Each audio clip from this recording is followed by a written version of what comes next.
කොහොමද යාළුවනේ? මේවාලා දකින්නේ මීගමේ ලස්සන ස්ථාන සොයාගෙන අපි ගිය ගමන. සිත් ඇද ගන්නා සුළු වෙරළ තීරය, ඓතිහාසික පල්ලි, ලන්දේසියල හා ගොඩක් කාර්යබහුල මාළු වෙළඳපොළ දැක ගන්න ලැබුණා. ඊට අමතරව මේ දේවල් බලන්න එන අයට මීගමුව වෙරළ තීරයේ විවේක ගැනීමට ශාන්ත මරියා දේවස්ථානය සහ ලන්දේසි බලකොටුව වැනි යටක් විජිත යුගයේ ස්ථාන ගවේෂණයටද පුළුවන් වෙනවා. ඔයාලට ලස්සන බෝට්ටු සවාරියක් යන්න මේකේ පුළුවන්. පොඩි අයට වගේම ලොකු අයටත් මේ දේවල් එක්කම ඒකේ තියෙන කඩලාන පද්ධති ගැනත් හොඳ අවබෝධයක් ලබා ගන්න පුළුවන්. මේ ප්‍රදේශයේ සුන්දර දේවල් වලින් පරිපූර්ණ අතර ලස්සන කුරුල්ලන් බලා ගන්නත් පුළුවන්. ඔයාලා කියොත් හැමදාම අලුත් මාළු ගන්න පුළුවන් කියලා නම් මට විශ්වාසයෙන් කියන්න පුළුවන්. මොකද අපි ගිය වෙලෙත් අලුත් මාළු බෝට්ටු වලින් ගෙනත් තිබුණේ. ඒ විතරක්ද කරවල නිෂ්පාදනයේද ගොඩක් ලොකු මට්ටමක මෙහි බලා ගන්න පුළුවන්. සංචාරක ආකර්ෂණයට මේ පැත්ත ගොඩක් ප්‍රසිද්ධ තැනක් වෙනවා. මේ වීඩියෝ එකේ පේනවා වගේම මේ පැත්ත මාර නිස්කලංක තැනක්. ඒ නිසායි ඒක ඔයාලටත් තියෙන සවුන්ඩ් කිසිම දෙයක් දැම්මේ නැත්තේ. තව දෙයක් මීගමුව කියන්නේ මේ වගේ තැන් වගේම කැමති අයට ඉතාමත් ලස්සන හෝටල් කීපයක්ද බලා ගන්න වෙනම පැත්තක් තියෙනවා. ඉතින් මේ වගේ අලුත් මාළුත් නැවුම් විස්තර ඔයාලට අරගෙන එන්න ට්‍රැවල් වර්ල්ඩ් බලාපොරොත්තු වෙනවා. ඉදිරියට අපේ අලුත් වීඩියෝස් බලන්න අපිව සබ්ස්ක්‍රයිබ් කරලා තියාගන්න කියලා ආදරයෙන් මතක් කරලා සිටිනවා. ඔයාලට සුබ දවසක් වෙන්න කියලා ප්‍රාර්ථනා කරනවා.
Ya, ¿por qué? Hasta prensa, ¿no? No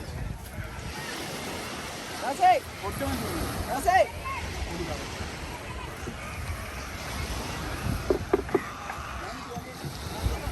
Studio saldo tu.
Thank you.